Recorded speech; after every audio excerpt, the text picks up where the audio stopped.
안녕하세요. 제가 어렸을 때 집에 큰일이 두 가지가 있었는데요. 첫 번째는 아빠가 보증을 잘못 써셨던 일이었어요. 그때만 해도 어째서 그따위 보증이 존재했던 건진 모르겠습니다. 여기에 무슨 말이며 설명이 더 필요할까요? 두 번째는 말이죠. 저희 엄마가 계모임에서 사기를 당하신 것이었어요. 시골 동네에서 예전에 쉽게 찾아볼 수 있었던 게 아주머니들끼리 모여서 드는 개였죠. 저희 가족이 살았던 서울의 어느 변두리 동네에서도 그런 개모임이 존재하고 있었고요. 하필이면 저희 엄마가 나쁜 마음을 먹은 개주가 돈을 쥐고 있었던 그 개모임에 돈을 갖다 부었던 분이었습니다. 엄마는 원래 개를 들고 계셨었는데 그러던 와중에 아빠가 보증으로 잘못되셨던 건데요. 그러자마자 개모임에 당시 개주가 야반도주를 했습니다. 개모임이라는 게 여럿이 드는 거니까 엄마 말고 피해자가 또 있었을 거 아니에요. 게다가 정감이 넘치는 동네였기 때문에 더욱 난리가 나고 다들 충격에 빠져 배신감으로 치를 떨었어요. 다른 피해자 아주머니들이 분통을 터뜨리며 차라리 콱 죽고 싶다고 울다가도 저희 집 사정을 떠올리면 얼굴에 눈물이 닦았습니다. 빚보증으로 폐가망신을 당하게 된 저희 집 사정에 비하자면야 당신들의 사정은 양반이었기 때문입니다. 온 동네 사람들이 저희 집을 향하여 망해도 저렇게 망할 수가 있나 하고 혀를 끌끌 차며 안타까워했습니다. 그래서 더 이상 그곳에서 살 수가 없었어요. 오만 관심과 눈초리를 다 받게 되어서 그런 건 아니었고 그곳에서 계속 살기엔 돈이 없었기 때문입니다. 거의 몸만 빠져나왔던 것으로 기억해요. 과장이 아니고요. 진짜로 짐을 챙긴 게 거의 없었어요. 그 정도로 상황이 나빴었네요.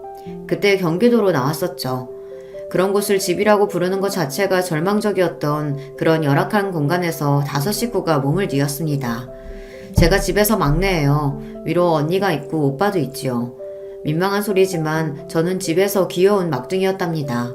한껏 막내답게 그저 해맑은 모습으로 아무 고민 없이 지내며 자라왔던 저였어요. 그랬기 때문에 집안에 닥친 커다란 위기 앞에서 더욱 힘들었고 낯설었던 것 같아요. 태어나서 처음으로 마주하는 부모님의 절망에 잠긴 모습을 볼 때면 무서운 기분이 들기도 했습니다. 차라리 그냥 다 같이 죽자. 여기서 끝내자. 살아봤자 뭐해. 살아봤자 하루하루가 고통일 뿐이야. 명신 엄마, 그래도 우리 자식들이 있는데 어떻게 그래.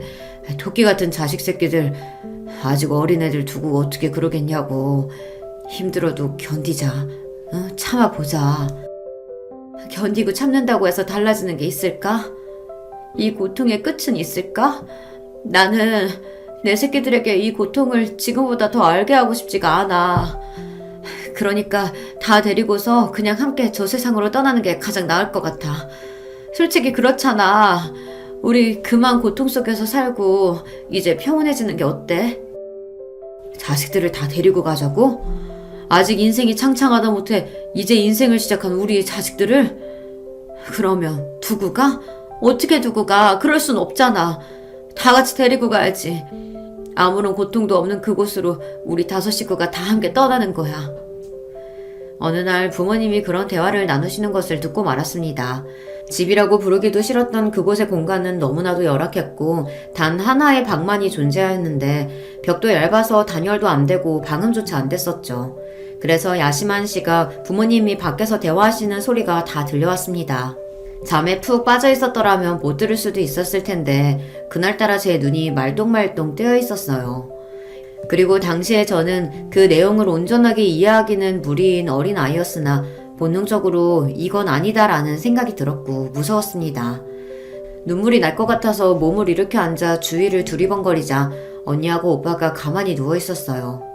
저는 무서운 기분을 감당하기 힘들어서 울음을 참으며 언니를 살짝 흔들어 깨우려고 했어요. 그러나 제가 언니의 어깨를 잡아 흔들자마자 저지를 당했습니다. 언니가 팔을 들어서 제 손길을 툭 뿌리쳤거든요. 그러더니 몸을 반대로 돌려서 저에게 등을 보이고 누웠어요. 이번에 저는 오빠 쪽을 바라봤죠. 그러자 오빠 역시도 저에게 등을 보이는 자세로 바꿨습니다. 그 순간 깨달음이 왔어요. 잠을 자지 않고 있었던 사람은, 밖에서 나누는 대화 소리를 들어버린 사람은 이곳에서 저 한 명뿐이 아니었다는 사실을 말입니다. 아마 그날 언니하고 오빠는 한숨도 못 잤을 것 같네요. 어린 아이였던 저는 두려움에 떨면서 눈물을 닦고 눕자마자 어설프게 잠이 들었었지만 언니와 오빠는 그러진 못했을 듯 싶어요. 그토록 슬프고도 무서운 밤이 저희 가족에게 있었습니다. 이걸 다행이라고 해야 할지 모르겠으나 다행히도 부모님은 저희 삼남매와 함께 세상을 등지겠다는 걸 실천으로 옮기지 않으셨습니다. 혹시라도 그런 끔찍한 일이 벌어질까 싶어서 한동안은 눈치를 살피며 속으로 오들오들 떨며 지냈었는데 시간이 좀 지나자 마음이 놓이더군요. 제가 그 정도였으니 언니나 오빠는 더욱 예민하게 상황을 주시하며 스트레스를 많이 받았겠다는 생각이 들더라고요. 다들 좁아터진 그 집에서 말을 하는 경우가 드물었습니다. 꼭 필요한 말만 했었고요. 원래 시끄럽지도 않아서 대화가 잔잔하게 오갔던 게 저희 집의 옛 풍경이었기 때문에 이런 변화가 두고두고 저는 낯설었습니다. 그리고 저는 사랑만 받고 응석바지 막내였었기에 이제 저를 보며 애정 가득한 눈빛을 주시는 부모님의 모습을 보기 어려워진 게 가장 힘들었어요. 세상에 찌들고 사람에게 실망하고 지칠 대로 지쳐버린 두 분의 얼굴에서는 눈빛이 죽어 보였었죠. 언니가 고등학생일 때 오빠는 중학생, 저는 초등학생이었는데요. 어느 날 언니가 부모님 앞에서 대역죄인이라도 된 것처럼 고개를 푹 숙인 채로 무언가 양해를 구하고 허락 또한 구하는 그런 장면을 제가 봐버렸습니다. 당시에는 영문을 몰랐었는데 그건 언니가 대학에 가고 싶다는 이야기였더라고요. 집안 사정이 워낙 처참하다 보니 솔직히 대학 진학은 사치고 당장에 돈부터 버는 것이 현실적으로 맞았습니다. 그러나 언니는 대학에 가고 싶다는 꿈이 너무나도 강했던 거예요. 그래서 부모님은 무척이나 속상해 하셨습니다. 누구보다도 큰딸을 대학에 보내고 싶어 하셨던 분들이었으나 그럼에도 선뜻 그러라는 허락을 내뱉기 어려웠으니까요. 현실이라는 게 그렇게 냉정하고 타협이 없더라고요. 아마 누나가 대학 가기는 힘들걸? 우리 집 상황을 봐. 대학은 무슨 대학이야. 고등학교 마저 다니고 졸업하는 것도 감지덕지인데 어쩌면 당장에 고등학교 자퇴하려고 누나한테 그러실 수도 있어. 오빠는 제 앞에서 냉소적으로 자기 생각을 말했었습니다. 그 소리를 듣고서 저는 별 생각 없이 고개를 끄덕였었죠. 그러나 저희가 틀렸습니다. 심각하게 고심을 이어가던 부모님이 전혀 다른 결론을 내리셨기 때문입니다. 그래 명신아, 네가 그렇게나 가고 싶어하는 대학, 만약에 가지 못하면 그 후회와 서러움이 너의 평생에 따라 붙겠지. 그건 아빠하고 엄마도 원하지 않아. 그러니까 가고 싶으면 대학에 가라. 네 하고 싶은 대로 해도 돼. 아빠가 그렇게 말씀해 주셨을 때 언니가 그 앞에서 펑펑 울었습니다.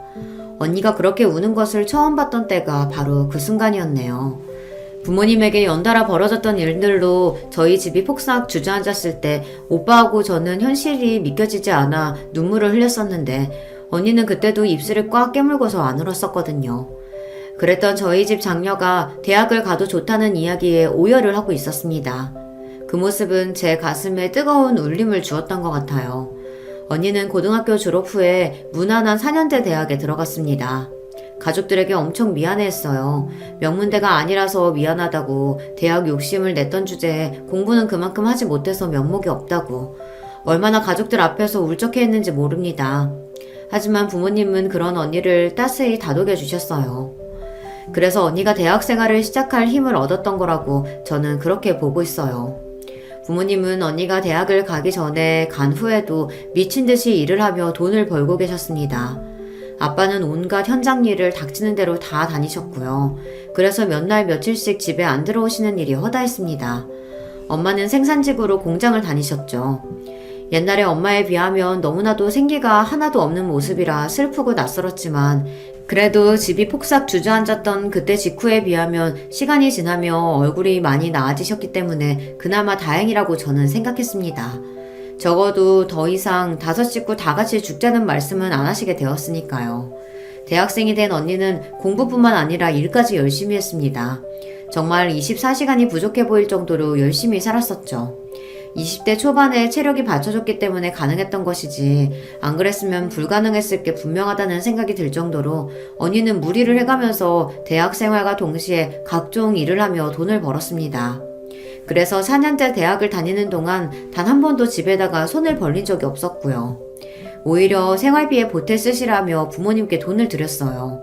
사춘기 시절 집안 상황도 그랬다 보니 잠시 심적으로 방황을 하기도 했던 오빠가 정신을 바짝 차리게 된 것에는 죽도록 열심히 사는 언니의 모습도 있었다고 봅니다. 오빠는 전문대를 갔는데요. 거의 학비가 안 들었던 곳으로 알고 있어요. 그래서 오빠가 그 전문대를 간 것이었고 학교와 연계된 일터에 곧장 취업까지 했었죠. 그 시기에 오빠가 남겼던 말이 무척이나 인상 깊었어요. 적성? 흥미? 진로 고민? 그딴 걸 떠드는 것 자체가 전부 사치야. 그냥 최적의 길을 찾아서 닥치는 대로 살아야 돼. 안 그러면 우리 같은 사람들은 이 사회에서 못 살아남으니까. 그렇게 말을 하던 오빠의 모습이 무척이나 의젓해 보여서 인상 깊기도 했었지만요. 어딘가 가슴 한편이 알싸해졌던 그런 감각이 남아있네요. 쉬지 않고 일을 해오신 부모님부터 언니와 오빠까지 전부 이를 악물고 지독하리만치 악바리 정신으로 무장한 채 살았습니다. 그런 희상이 모이고 또 쌓여서 이뤄낸 변화가 있었다면 드디어 집이라고 부를 만한 곳에서 살게 되었다는 것이었네요. 제가 고등학생이 되었을 무렵에는 저희 집을 제법 살만하다고 표현할 수 있었던 것 같아요.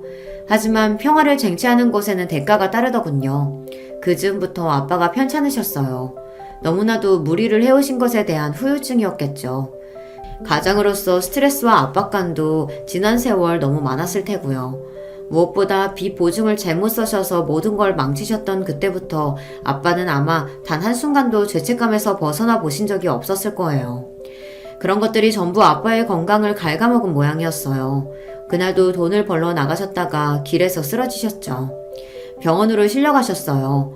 몸에서 어디 한 군데 균형이 맞아있던 곳이 없었고 무엇보다 암이 걸리신 상태였습니다. 불행 중 다행으로 이기라서 희망이 있었고요. 저희 가족은 희망만 있으면 된다라는 생각으로 그런 마음으로 똘똘 뭉쳤습니다. 엄마는 그간 얼마나 알뜰살뜰하게 살림을 해오신 것인지 비상금을 따로 모으셨더라고요. 비상금의 대부분은 언니와 오빠가 새마을비 명목으로 부모님께 드렸던 돈에서 나온 것이었고요. 엄마는 차마 자식들이 밖에서 고생을 해가며 벌어온 돈을 다 쓸 수 없었기에 아끼며 일부를 항상 고이 간직해왔다고 하셨습니다. 그 앞에서 저희 삼남매의 눈가와 가슴이 뜨거워졌었죠. 아빠가 또 자책을 하시고 미안해 하실까봐 일부러 저희 가족들 더 씩씩하게 굴며 암 별거 아니고 치료비 또한 얼마 안 드는 것처럼 그렇게 행동을 했었네요. 저는 고등학교 생활 내내 따로 학업비 명목으로 집에서 돈을 받아본 기억이 없는 것 같아요. 교과서를 닳고 닳도록 보았고요. 문제집은 교무실을 기웃거리며 돌며 공짜로 받았습니다. 자존심이요? 친구들의 시선이요? 그런 건 정말 최소한의 여유가 있어야 신경을 쓰는 것이잖아요. 저는 밑바닥까지 봐왔던 입장으로서 그깟 자존심이 밥먹여준다고 생각하지 않았습니다. 사실 미성년자 학생이 그렇게 굴기 쉽지 않잖아요. 감수성 예민할 때니까요. 하지만 그럼에도 저는 아주 악착같이 구는 면모가 강했던 것 같아요. 제 위로 언니와 오빠가 얼마나 악바리 정신으로 사는지 봐왔기 때문에 아마 그런 모습을 보면서 배워왔던 것이겠죠. 학교 뒤편에 있는 매점은 들어가 본 적도 없습니다. 항상 소화기관이 약해서 간식거리를 먹으면 배가 아픈 사람처럼 친구들 앞에서 그렇게 굴었어요. 그 핑계로 매점도 가지 않았었죠. 실상은 돈 한 푼이 아까워서 아무것도 못 사 먹었던 것이지만요. 가족들이 얼마나 힘들게 벌어온 돈인지 아니까 함부로 쓸 수가 없었습니다. 피와 땀이 담긴 돈을 저는 아주 귀하고 중하게 여겼습니다. 어린 시절에 집안 사정이 어려운 걸 겪게 되면 보통 두 가지로 결과가 나뉘더라고요. 비관적으로 철이 안 들거나 지나치게 철이 들어버리거나 둘 중 하나라고 합니다. 저는 후자였어요. 학창시절에 항상 머릿속에는 티끌모아 태산이다 이런 생각을 가지고 있었고요. 그래서 매점에 작은 과자 한 봉지도 못 사 먹었던 거예요. 돈이 너무 아깝고 어렵게 생각되어서 그런 이유로 공부도 열심히 했던 사람이 바로 저입니다. 돈이 간절하고 부족할수록 남들보다 공부를 더 열심히 해야 한다는 이치를 다행스럽게도 저는 제때에 알아차린 경우였어요. 비록 학원 한번 다니지 못했었고 학용품 또한 공짜로 얻어지는 것을 사용해서 공부를 해야 하는 입장이었으나 그런 걸 핑계로 삼지 않았습니다. 무조건 공부에 매달렸고 그 결과 꽤 알아주는 대학에 저는 들어갈 수 있었는데요. 중요한 대목은 장학금을 받고서 입학했다는 사실이겠죠. 이게 저는 그렇게나 뿌듯하고 보람되더라고요. 제가 대학교에 들어갔을 때 부모님이 많이 우셨습니다. 언니도 오빠도 가슴 벅차서 어찌할 줄을 몰라 했었고요. 단순히 집안의 막둥이가 드디어 다 커서 대학에 갔다는 사실 때문에 가족 모두가 그런 반응을 보였던 건 아니었죠. 제가 좋은 대학에 그것도 장학금을 받고서 들어갔다는 사실 자체가 저희 가족들에게는 커다란 희망으로 다가왔기 때문입니다. 희망은 미래를 꿈꾸게 한다는 것을 이미 알고 있었어요. 아빠가 암을 이겨내고 무사히 일상으로 돌아오셨던 것에서 이미 증명이 되었기 때문입니다. 어리고 약하게만 보였던 막둥이 동생인 제가 성공적인 대학 입시를 끝마쳤다는 것, 그게 언니에게 굉장한 힘이 되었다고 하더라고요. 사실 언니는 너무 오래 무리하며 달려온 사람이었으니까 사람인지라 한계가 있어서 지칠 법도 하잖아요. 지쳐서 주저앉고 싶었을 무렵 제가 보란듯이 대학에 잘 갔던 것이었죠. 그게 언니를 힘이 나게 만들었습니다. 언니는 다시 달려보자는 각오를 다지고서 그렇게 살았고요. 그러다가 형부를 만났습니다. 형부가 정말 성실하고 착하고 좋은 분이에요. 인상부터 서글서글하고요. 사람이 진국이라고 할 수 있습니다. 다른 무엇보다 일단 저희 부모님에게 너무 잘하고요. 사위복이 있다면서 우리 부모님이 형부를 얼마나 마음에 들어 하시는지 모른답니다. 그런 형부와 만나서 결혼한 언니는 알콩달콩 결혼 생활을 잘 해나갔네요. 보기 좋은 모습이었어요. 그런가 하면 오빠는 부유한 집안의 여자한테 푹 빠져서 매달렸어요. 그 여자 입장에서는 당연히 제 오빠 따위 전혀 눈에 안 찼겠죠. 하지만 10번 찍어 안 넘어가는 나무 없다고 하던가요. 자신을 공주처럼 받들어주는 남자 앞에서 조금씩 흔들리게 됐던 모양입니다. 결국은 그 여자가 오빠의 마음을 받아줬어요. 바로 제 새언니인데요. 새언니네 집안에서는 당치도 않는 남자하고 어디 결혼을 하려고 드냐면서 처음에 두 사람의 결혼을 무조건 반대했었다고 합니다.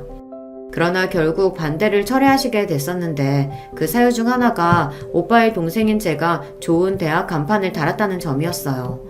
그러니 어떻게 보자면 오빠는 제 덕분에 결실을 맺을 수 있었던 건데요. 사람 일이란 정말 신기하죠. 오빠가 저에게 무척이나 고마워하였답니다. 꼭 은혜를 갚겠다는 말까지 하면서 얼마나 저의 공으로 돌려주는지 몰라요. 그렇게 두 사람이 결혼을 했고 새언니네 집안이 부유한 만큼 당연히 저희 집안에도 반사 이익이 돌아왔으므로 경사가 난 것이었습니다. 그때부터는 부모님의 얼굴이 활짝 펴기 시작했고요. 살다 보니 이런 날도 오는구나. 살아있길 잘했다. 오늘날까지 인생 살아보기를 정말 잘했어. 오빠가 새언니하고 결혼하던 날 엄마가 눈물을 훔치시며 그렇게 말씀하시는 것을 들었어요. 그러자 그 옛날 너무나도 힘들었던 때에 엄마가 차라리 다 같이 죽자고 생각하셨던 게 떠올라서 가슴이 아팠던 것과 동시에 감기가 무량하였습니다. 그 힘든 시절이 어느새 다 지나고 이렇게 빛 보는 날이 오는구나 싶더라고요. 역시 좋은 것이든 나쁜 것이든 결국에 모든 것은 다 지나가기 마련이라는 말이 맞았습니다. 저는 대학을 졸업하고서 꽤 이름이 있는 기업에 들어갈 수 있었어요. 사무실에 저만의 자리가 있고 제 명함이 있다는 사실에 처음에는 너무 믿어지지 않을 만큼 감격했던 기억이 나네요. 쫄쫄 굶어가면서 교무실에서 얻은 문제집을 풀던 수험생 시절이 떠올라 더욱 그랬던 것 같습니다. 이제 여기까지 왔으니 어디 한번 최선을 다해서 이 생활을 누려보자 하는 마음도 들었고요. 저는 돈 버는 재미를 처음 느끼기 시작했어요.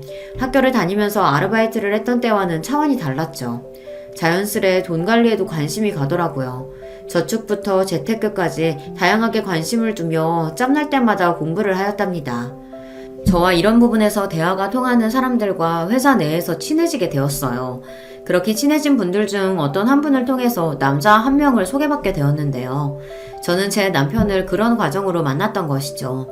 다니던 회사 수준이 거의 비슷했었기 때문에 소개를 받게 되었었는데 처음에 얘기를 언뜻 전해 듣고서 기대했던 것보다 직접 만나보니까 더 좋았던 사람이 바로 제 남편이었습니다. 일단 사람이 가볍고 허황된 것과는 거리가 멀었고요. 성실했어요. 그러면서 일하는 것에 관해서는 의욕이 강한 편이었으며 성격은 착하다고 볼 수 있었습니다. 너무 마음에 들더라고요. 그래서 금세 사귀기 시작했었고 그때 남편이 모아놓은 돈이 별로 얼마 안 됐었습니다. 그렇다고 해서 시댁 집안이 잘 사는 것도 아니었고요. 하지만 제가 경제적인 부분에 전혀 개의치 않았던 것 같아요. 돈보다 사람이 우선이라고 생각했었고 무엇보다 형부라는 예시가 있었으니까요. 저희 언니하고 결혼했을 때 형부가 돈도 뭣도 없었지만 그럼에도 단란하게 가정을 꾸려서 너무 행복하게 잘 살아왔죠. 경제적인 배경이 부족하더라도 사람 됨됨이가 좋고 착실하고 자기 여자 하나만 바라보고 이런 남자라면 저는 너무 좋았습니다. 결혼 상대로 너무 괜찮다고 속으로 생각을 쭉 해왔던 저는 남편과 만난 지 1년 정도 됐을 때 먼저 결혼에 대해 의논하자고 말을 꺼냈었답니다. 남편하고 사귀는 동안 싸운 적이 전혀 없었을 만큼 서로 잘 맞았었는데 결혼 문제에 관해서도 마찬가지였어요. 생각이 엇비슷했고 결혼하고 싶은 마음 또한 잘 통했습니다. 그래서 그때가 되자 저는 가족들을 향해 결혼하게 되었다고 밝혔었고요. 그랬더니 온 가족이 한바탕 난리가 났었네요. 우리 집 막둥이가 언제 이렇게 다 커서 시집을 가게 됐다고 그러니? 언니하고 오빠가 결혼한다고 했던 때와는 서운함보다 기뻐하는 감정이 훨씬 더 큰 게 보였던 엄마가 눈물이 그렁그렁한 걸 보자 저도 눈시울이 뜨거워졌습니다. 아빠 역시도 첫째와 둘째를 결혼시켰던 때에는 그저 이럴 때가 되었구나 싶은 마음이 컸었는데 막내가 결혼한다고 하자 그만큼 세월이 많이 흐른 것도 갑자기 느껴져서 가슴 한편이 썰렁하고 허전해진 기분이라고 하셨어요. 부모님이 울컥하신 모습을 보였다면 언니와 오빠는 놀랍고 즐거워하는 모습을 보여주었습니다. 아무리 의젓하게 행동을 해도 영원히 어린 동생으로만 보였던 제가 결혼을 한다고 하니까 진짜로 완전히 어른이 되었다는 게 그제서야 체감이 되며 깜짝 놀랐다고 하더라고요. 오빠는 저에게 통 큰 결혼 선물을 안겨주겠다는 말까지 하였습니다. 내가 너한테는 일전에 크게 신세 진 것도 있었잖아. 이제 갚아야지. 차 한 대 뽑아줄 테니까 마음에 드는 게 있는지 한번 진지하게 알아봐. 뭐? 차를 뽑아주겠다고? 그게 정말이야? 아니야. 안 그래도 돼. 그럴 거 없어. 새 차 필요하면 내가 뽑으면 되는 거지. 왜 오빠가 그렇게 무리를 해? 야, 이 녀석아. 내가 그래도 네 오빠인데 이 정도는 해줘야지. 그리고 민망한 사실 한 가지 밝히자면 차를 100% 내 돈으로 뽑아주겠다는 건 아니야. 오빠 돈만이 아니라고? 그러면 또 누구 돈이 들어가는 건데? 잠깐만. 설마 새언니? 제 결혼 선물로 오빠뿐만이 아니라 새언니까지 합세해서 정말 놀랍게도 차를 한 대 뽑아주겠다고 한 거예요. 제가 새언니와 개인적으로 연락을 해본 일이 없었고요. 새언니는 워낙 시댁과 거리를 딱 유지하며 사는 며느리라고 스스로를 미리 규정했던지라 저와 교류를 할 일이 없었습니다. 그런 새언니에게 가족들은 아무런 불만이 없었고요. 워낙 잘난 집안 배경 가진 사람이 새언니이기도 하고 성격 자체도 그렇다고 하는데 저희 쪽에서 무슨 불만이 있겠어요. 게다가 오빠가 오죽 새언니를 좋아해왔어야 말이죠. 그래서 저는 개인적으로 새언니와 친하지 않았는데 제 결혼 선물을 챙겨주겠다고 한 걸 듣고서 마음이 뭉클해졌습니다. 새언니 역시도 제 덕분에 자기 친정으로부터 결혼 허락을 받을 수 있었다고 생각을 계속 해온 모양이더라고요. 제 결혼이라는 건수가 생긴 참에 뭔가 저에게 보답을 해주고 싶어하는 새언니의 마음을 알고 제가 굳이 거절하는 건 도리가 아닌 것 같아 받기로 했습니다. 차종을 고르는 데는 시간이 걸리지 않았어요. 평소에 제가 속으로 원하고 있었던 차종이 있었거든요. 그래서 그때 결정은 바로 했었고 실제로 차가 출고되어 제가 받아보게 된 건 몇 달 후의 일이었네요. 그럼에도 결혼식 전이었기 때문에 선물 받는 기분이 아주 제대로 났었답니다. 그 유명한 벤츠 차량이었고요. 제가 벤츠의 차주가 되다니 정말 날아갈 듯이 기쁘고 말도 못하게 행복했답니다. 제 차가 된 벤츠를 직접 운전해보고 나서 즐거워하는 저를 보며 부모님도 무척 흐뭇해 하셨고요. 언니하고 형부는 너무 좋아해 주었어요.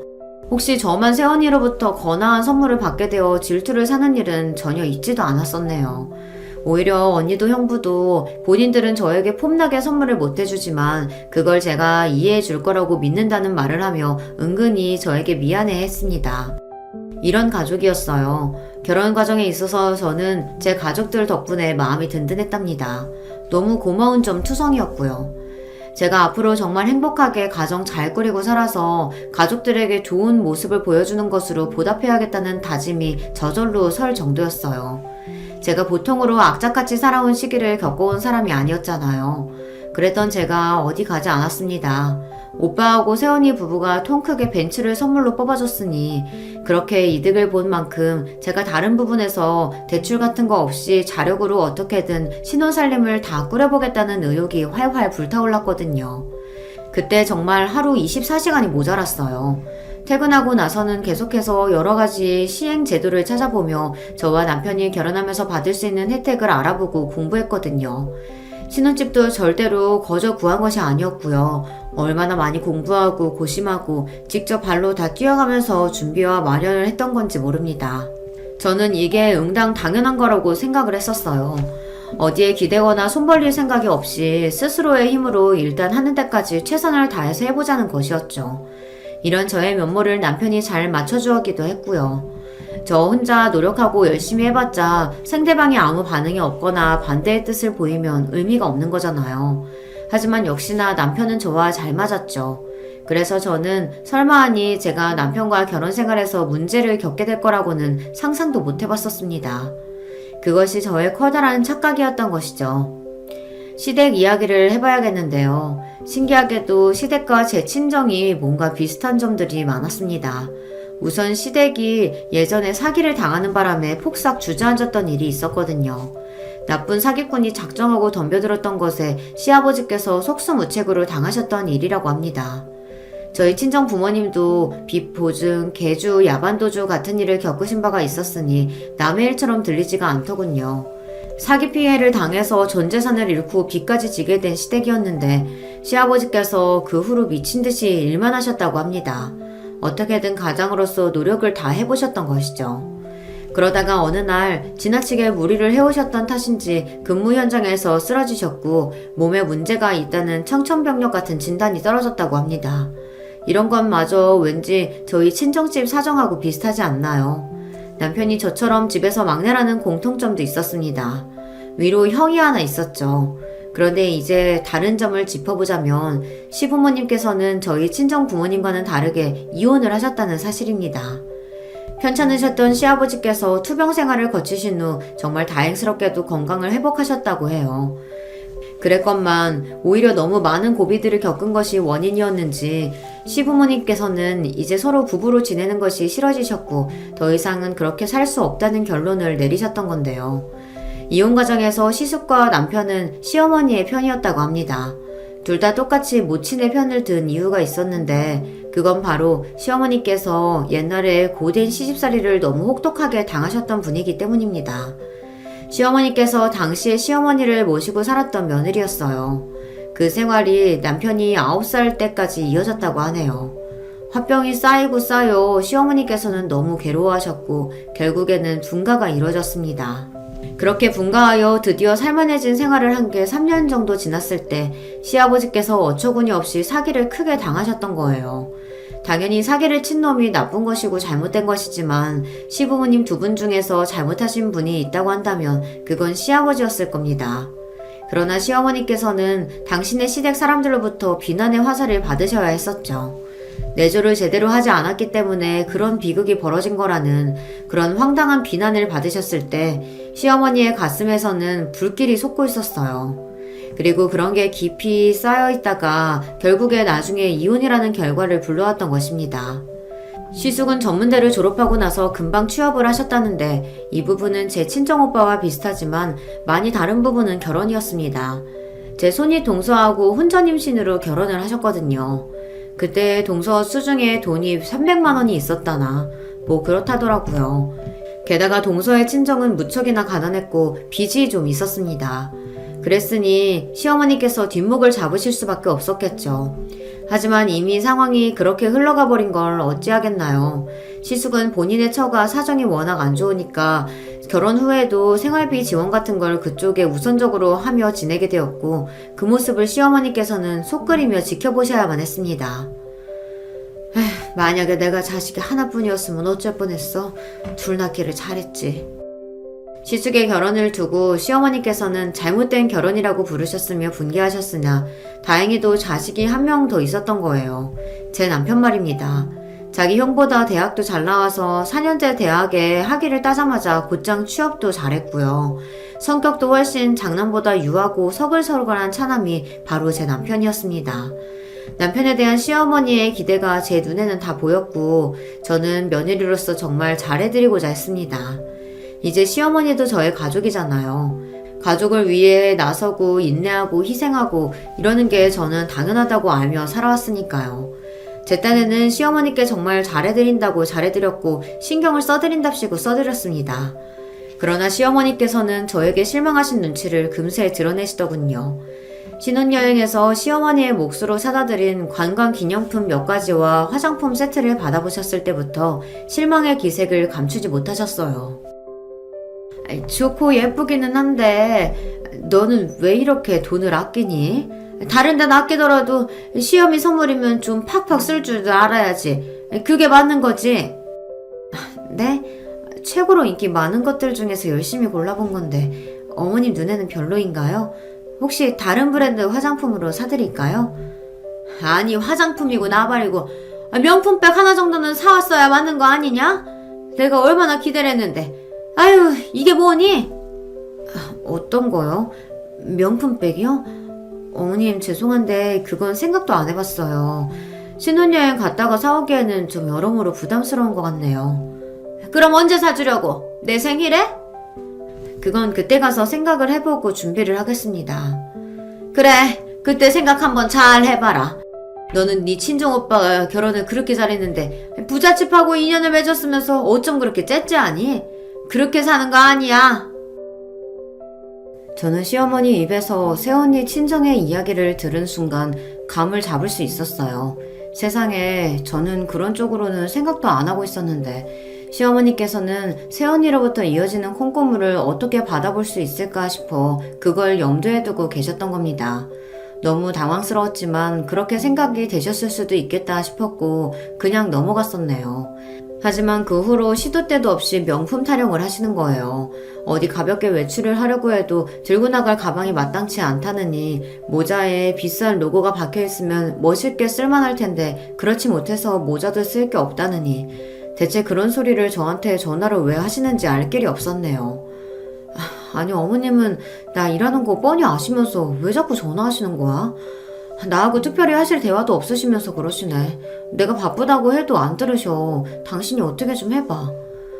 며느리가 생겨서 우리 엄마가 좋으셔서 그래. 솔직히 형수님은 거의 안 보고 살잖아. 보면 속 터진다고 엄마가 그러시는데 당신은 너무 마음에 드셨으니까 신나서 그러시는 거야. 남편은 멀쩡한 며느리가 생긴 게 처음이라 시어머니께서 신이 나서 처음에만 이러시는 거라고 하였습니다. 그런 소리를 들으니까 제가 굳이 또 예민하게 굴고 싶지는 않더라고요. 시어머니께서도 이제는 제 가족이니 제가 받아주는 연습도 해야겠다 싶었네요. 하지만 듣기도 싫은 명품 이야기를 자꾸 듣는 것은 아무 효율도 없는 것 같아 딱 잘라 말씀드렸었죠. 어머님, 제가 명품 들고 다니는 거 본 적 있으세요? 없으시죠? 그리고 저희 부모님도 마찬가지세요. 제가 명품 사치를 전혀 안 했기 때문에 당당했습니다. 저희 부부가 알뜰하게 신혼생활을 꾸려가고 있는 참인데 시어머니께서 자꾸 그러시면 곤란하다는 말씀을 드렸더니 그제야 민망해 하시더라고요. 왜 그렇게 쓸데없이 검소하고 그러니? 투덜거리셨지만 그 후로 명품 선물을 달라고 매일같이 그러시지 않아 다행이었네요. 놀랍게도 이때가 결혼식 날로부터 겨우 한 달이 지났던 시기였고요. 시어머니께서는 자꾸 저에게 뭔가를 바라고 기대하셔서 그게 부담스러웠습니다. 어련히 제가 다 알아서 해드릴 텐데 자꾸 요구를 하시며 또 그 요구가 상세하면서도 지나쳤기 때문에 제 입에서는 한숨이 끊이지 않았죠. 이런 경우가 살면서 처음이었기에 더욱 머리가 아팠습니다. 남편은 저한테 이해 좀 해달라고 했어요. 곤란한 저의 입장은 이해 안 하면서 시어머니의 입장은 눈물겹게 잘 이해해주려고 하더군요. 착한 남편이니 당연했네요. 착한데 불효자인 사람도 있나요? 그러니 워낙 성격이 착한 남편은 당연히 볼 것도 없는 효자였습니다. 시어머니께서 옛날에 고된 시집살이를 당하셨던 걸 두고두고 마음 아파하면서 우리 엄마 진짜 고생했다라고 말하는 그런 자식이었고요. 남편이 착하니까 효자라는 것은 진작 알았지만 그런 생각까지 가지고 있었던 줄은 몰랐네요. 결혼하고 나서야 알게 된 부분입니다. 처음 만났을 때부터 마음에 들었고 호감이 갔었고 많은 확신을 가지고 결혼으로 나아갔던 그런 관계라고 생각을 해왔건만 제가 미처 알지 못했던 남편의 면모들 때문에 솔직히 속으로 많이 당황스러웠어요. 그치만 실망 안 시키고 사는 사람이 어디 있겠나요. 그리고 남편의 입장에서는 제가 예상외로 매정하게 보여 그게 실망스러울 수도 있는 일이었죠. 그래서 저는 시어머니만 두둔하는 남편을 이해해보려고 했습니다. 시간이 지나면 시어머니와의 관계 또한 좋은 방향으로 바뀔 거라는 기대 또한 해보았습니다. 그런 마음가짐을 지니고 있었음에도 불쑥 짜증이 솟아오르는 것만은 어쩔 수가 없더라고요. 왜냐하면 시어머니께서 가지고 있던 생각들이 제 기준에서는 이해가 안 됐었기 때문이에요. 힘든 각오가 있었기 때문에 당신이 세상에서 제일 불쌍하고 안 됐다 하셨습니다. 그런데 제 친정집도 정말 힘든 각오가 있었지만 이겨내고 극복했거든요. 왜 혼자만 비극적인 운명을 짊어지신 것처럼 구시는지 이해가 어려웠어요.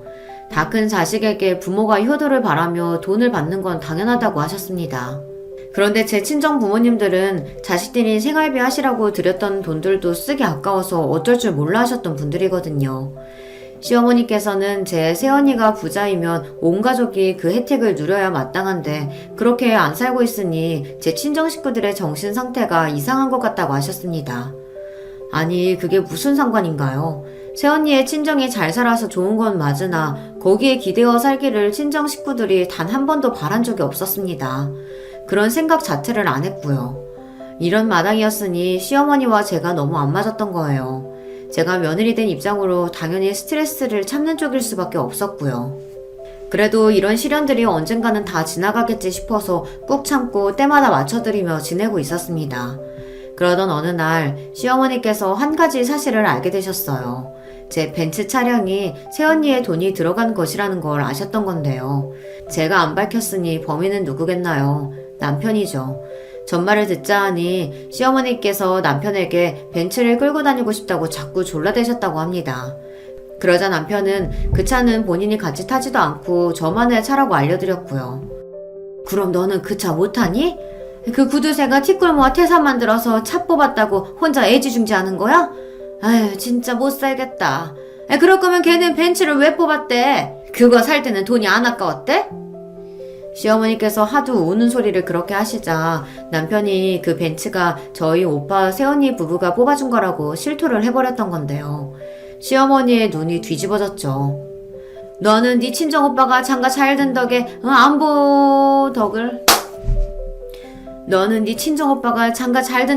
보고 사는 것처럼 굴더니 고상한 척이란 척은 다 하더니 결국에는 누구보다 그 혜택을 누린 거였다 이거지? 저한테 득달같이 따지시더군요. 제가 그런 게 아니라고 사연이 좀 있다고 해명을 했지만 듣지 않으셨고요. 그 후로 자꾸만 벤츠를 노리셨어요. 혼자서 콩고물 맛을 보고 사는 건 치사하다며 저를 비난하셨습니다. 장난이 아니라 진심으로 자꾸 그러시기에 제가 참다 못하고 남편한테 이 상황을 어떻게 할 거냐고 따졌죠. 그랬더니 남편이 시어머니께서 제 벤츠를 타고 다니시게 그냥 두라는 것입니다. 당신은 어차피 출퇴근 버스 타고 하잖아. 그러니까 우리 엄마가 평일에 장 보러 다니시고 바람 쐬러 돌아다니시고 친구분들 만나실 때 당신 차 좀 끌고 다니시게 두면 안 돼? 내가 왜 그래야 돼? 그리고 평일만 그게 되겠어? 과연 어머님이 평일만 딱 쓰고 금요일마다 내 차를 직접 돌려주실까? 그게 가능해? 당신은 생각을 좀 하고 말을 해. 왜 그렇게 사람이 종이 없이 굴어? 나는 천하의 무정한 사람 할 테니까 당신은 어머님이 벤츠 끄는 모습 보고 싶거든 직접 뽑아드려. 안 말려. 그럼 벤츠 뽑고 나서 할부금 같이 갚을 거야? 대체 내가 왜? 당신이 혼자 어머님께 선물 드리는 거지. 남편 돈으로 벤츠 뽑아드리라고 했더니 그건 좀 곤란하다고 하더군요. 어이가 없었네요. 고작 이런 남자인 줄 정말 상상도 못했기에 결혼했던 겁니다. 이렇게나 금세 밑바닥을 보게 될 줄도 몰랐었고요. 남편은 본인이 처가의 덕을 전혀 안 보려고 하고 그런 말도 입 밖으로 안 꺼내는 것만으로도 스스로를 최고의 개념 넘치는 남자라고 생각 중이었습니다. 왜 제가 제 남편의 밑바닥을 이렇게 보게 된 것인지 애초에 신혼집을 시댁과 가까운 동네로 구했던 것이 후회 막심하였습니다. 그렇지 않았다면 이런 머리 아픈 상황들이 계속 이어지지는 않았을 것 같더라고요. 이미 이렇게 되어버린 일들 뭐 어쩌겠나 싶어서 이제라도 적당히 시어머니의 말씀들을 흘려들으며 지내야겠다 생각했었죠. 괜히 제가 잘해드리려고 좋은 며느리가 되고 싶어서 의욕을 부렸다가 스스로 무덤을 파온 것 같았습니다. 그래서 일을 할 때는 아예 시어머니의 전화를 받지 않았고요. 문자도 퇴근하고 집에 도착해서야 답장을 보냈습니다. 평일에 일하는 직장인이 주말에 쉴 때는 쉬어야 한다는 명목으로 시어머니의 부름에는 핑계를 댔고요. 그랬더니 남편이 서운해하는 눈치였어요. 좀 삐진 모습이었고 제가 이럴 줄 몰랐다며 실망이라고 투덜대기도 했습니다. 거기다 대고 제가 받아쳤다가는 싸움 날 것 같아 제가 참고 가만히 있었고요. 그러던 와중에 결국 시어머니께서 못 참고 행동을 개시하셨던 거예요. 퇴근하고 왔는데 집에 시어머니께서 계셨습니다. 심장이 멎는 줄 알았네요. 깜짝이야. 어머님, 어쩐 일이세요? 어떻게 들어오셨고요? 내가 내 아들 사는 집도 못 들어와 보니? 당당하게 저를 쏘아보셨죠. 남편이 현관 비밀번호를 알려드렸더라고요. 방금 퇴근하고 와서 피곤한데 시어머니께서 이러시니까 머리가 다 아팠습니다. 그래서 힘없이 무슨 일로 이렇게 오신 거냐고 여쭸더니 바빠서 고단한 척 하지 말라며 제가 항상 온갖 종류의 고상한 척 다 하는 것 같다며 잔소리를 퍼부으셨죠. 세상에 퇴근하자마자 이런 소리를 들어야 한다는 게 기가 막혀서 가만히 있었는데요. 혹시 저녁도 드시고 가실 건가 싶은 궁금증과 걱정으로 시어머니를 멍하니 바라보고 있었는데 그때 본론을 꺼내 드셨습니다. 갈 때는 네 차 타고 가련다. 제가 모셔다 드릴까요? 너는 그냥 차 키만 주면 돼. 내가 알아서 몰고 갈게. 네? 그게 무슨 말씀이시죠? 설마 제 차를 어머님이 몰고 가시겠다고요? 가져가시겠다는 거예요? 예, 내가 진작부터 벤츠 끌어보는 게 소원이었던 사람이야. 너는 네 CM이 소원도 못 이뤄주니? 저기 어머님, 제가 능력이 대단한 사람이면 다 들어드리고 싶은데 죄송하게도 그렇지 못해서요. 그 차는 제가 정말 소중히 애지중지하는 건데요. 네 돈으로 뽑은 것도 아니잖아. 근데 너만 누리고 나는 누리면 안 돼? 너는 째째하다 못해 치사하게까지 하면 사람이 너무한 것 아니냐? 시어머니께서 사태질까지 하시며 윽박 지르신 순간 제 얼굴에 침이 튀는 것까지 느껴졌습니다. 그때 머리 꼭지가 확 돌더라고요. 더 이상 못 해먹겠네요. 제가 엄청난 실수를 했다는 걸 스스로 인정하지 못해 오늘 여기까지 온 것 같아요. 그런데 이제는 인정하렵니다. 네, 제가 결혼을 잘못한 사람이었어요. 인생 최대의 실수였죠. 이제는 다 그만둘래요. 뭐야? 너 정말 웃긴다. 결혼이 애들 장난이니? 네가 그런다고 해서 마음대로 이혼할 수 있을 줄 알아? 모르셨죠? 저희 아직 혼인신고 안 했어요. 그게 무슨 말이니? 혼인신고가 아직이라니? 그럼 아직도 법적 부부가 아니란 소리? 네, 1인 가구여만 받을 수 있는 혜택이 있어서요. 그것 때문에 아직 혼인신고조차 안 한 상태였습니다. 그러길 천만 다행이었네요. 이런저런 정보 많이 찾으며 공부하고 한 푼이라도 아끼려고 했던 지난 노력이 오늘 이런 식으로 빛을 발할 줄은 몰랐네요. 결혼 생활은 이쯤에서 접을게요. 원인이 뭔지는 제가 말씀 안 드려도 잘 아시겠죠? 제가 차분히 말씀을 드렸더니 시어머니의 얼굴에 경악이 점점 퍼져나가더군요. 결혼하면 즉시 혼인신고를 하는 걸로만 생각을 하셨기에 이랬을 줄은 상상도 못 하셨던 거예요. 얼굴에 가득 차있던 탐욕의 기운이 싹 가신 시어머니께서 난감해하시며 진정 좀 하라고 하셨어요. 저는 시어머니와 마주보고 있을수록 더 스트레스를 받는다고 알려드렸습니다. 난 이만 갈 테니까 저녁 잘 차려서 먹어라. 내가 왔던 일은 없던 일로 하고. 종종 걸음으로 시어머니께서 빠른 퇴장을 하셨고요. 저는 저녁을 차리는 대신 당장 해야 할 일들을 정리해서 적어놨습니다. 그리고 잠시 후 남편이 귀가를 하였는데 시어머니를 찾는 것인지 밝은 얼굴로 집안을 두리번거리더군요. 시어머니의 연락을 못 받은 모양이었습니다. 그런 남편에게 저는 이혼하자고 그랬어요. 혼인신고를 안 했으니 마무리는 깔끔할 것 같아서 다행이야. 역시 나가있던 남편은 제가 적어놓은 정리 목록을 보면서 절망했습니다. 각자 짐을 빼는 수순, 집 정리, 돈 정리 이런 것들을 다 적어놨거든요. 그리고 시어머니로부터 제가 명품을 비롯하여 금전적인 것을 요구받았던 횟수 또한 하단에 기록을 해둔 상태였습니다. 벤츠를 빼앗아 가려고 하셨던 오늘의 시도까지 깔끔하게 기록이 되어 있는 걸 본 남편은 전의를 상실했어요. 그 어떤 변명이나 핑계가 안 통할 거라고 판단했는지 저한테 사과를 하였어요.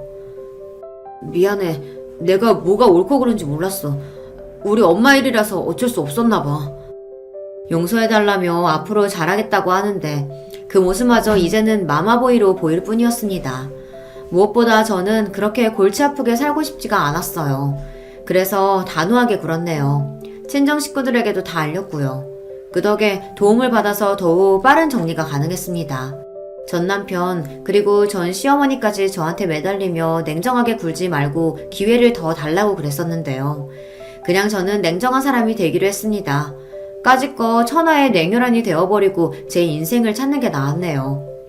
얼마나 후련했던지 몰라요. 저는 그 후로 돈에 관해서 열심히 공부한 것뿐만 아니라 인간관계, 특히 남자 보는 눈을 기르려고 신중하게 살기 시작했답니다. 그러다가 새로운 인연을 만났는데요. 의도했던 것은 아니지만 집안 형편이 빠듯한 사람이었어요. 하지만 이타적인 성격에 반해 결혼을 했는데 너무 행복하답니다. 시골 사시는 시부모님께서는 제가 온다 그러면 그 전날부터 온 집안을 쓸고 닦고 시장에 나가 장을 봐오시고 오만 호들갑을 다 떠셔서 미리 연락을 못 드릴 정도예요. 그리고 직접 농사 지은 것들 중 깨끗하고 맛있게 생긴 것만 소중히 골라다가 저를 주시네요. 그런 부모 밑에 자식이니 지금 제 남편이 얼마나 괜찮은 사람이게요. 속이 깊고 배려를 잘하고요. 저희 형부하고 비슷해서 둘이 엄청 잘 지냅니다. 그리고 여자들끼리 뭉치게 되면 언니, 새언니, 저 이렇게 3인방이 자주 커피타임을 가지며 즐겁게 지내고 있어요. 이런 게 바로 한 가족의 모습이구나 싶어서 행복하답니다. 안녕하세요. 저는 막 30대가 된 아줌마입니다. 제가 예전에 겪었던 일을 한번 털어놓고 싶어서 사연을 보내봅니다.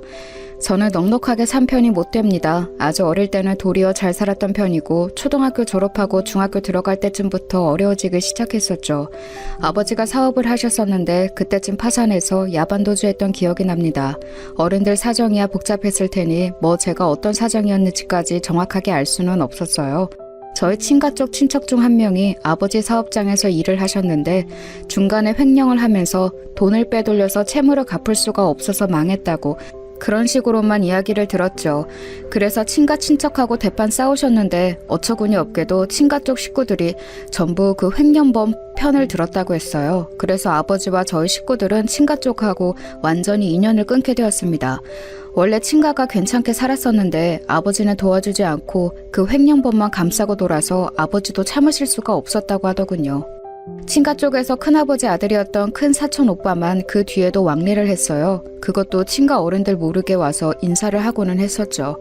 저하고는 나이 차이가 많이 나서 큰 사촌 오빠가 10살 정도 많았습니다. 그래서 그때도 이미 성인이었고 공부를 잘해서 서울 올라가 따로 자취를 했기 때문에 자유롭게 저희 집으로 오갈 수 있었습니다. 머리도 깨이고 도리를 아는 사람이라서 그런지 저희 집에 무척 미안해했어요. 정작 큰 집하고는 그리 상관이 없는 일이었는데도 말이죠. 아무튼 그래서 저희는 제가 중학교를 들어가면서부터 가세가 기울어져 형편없는 살림이 되었습니다. 어머니는 아버지가 정말로 애지중지하며 사랑하셨는데 원래 몸이 좀 약하셨어요. 그런데 그렇게 사업이 기울어져서 파산을 하고 야밤에 짐 싸서 도망을 나오고 이러다 보니까 충격을 받으셔서 더욱이나 몸이 안 좋아지셨죠. 그런데 살림이 어려워졌으니 적극적으로 약을 써보지도 못하고 뭐 하나 치료를 제대로 해보지도 못했습니다. 아버지는 너무 괴로워하셨지만 별다른 도리가 없었어요. 돈이 있어야 병원에 가서 진료를 받고 입원비에도 쓸 테니까요. 물론 병원에 가긴 했지만 적극적으로 필요한 치료를 알아보거나 비싼 진료비를 쓰지는 못했습니다. 어머니는 결국 제가 고등학생이 되던 해에 돌아가셨습니다. 겨우 3년 정도 버티고 돌아가셨죠. 그동안 별다른 치료도 받지 못하셨지만 그것만으로도 우리에게 남은 돈은 점점 더 바닥이 나게 되었어요. 당시 저와 아버지, 동생이 함께 사는 반지하 방은 비만 오면 물이 새고 침수가 되는 곳이었습니다. 지금도 침수되는 집들은 정말 끔찍하게 습기가 많고 곰팡이가 많죠. 그 당시에는 더했습니다. 아무런 장치도 없이 비만 오면 거리를 흐르는 물이 그대로 집에 흘러들어왔어요.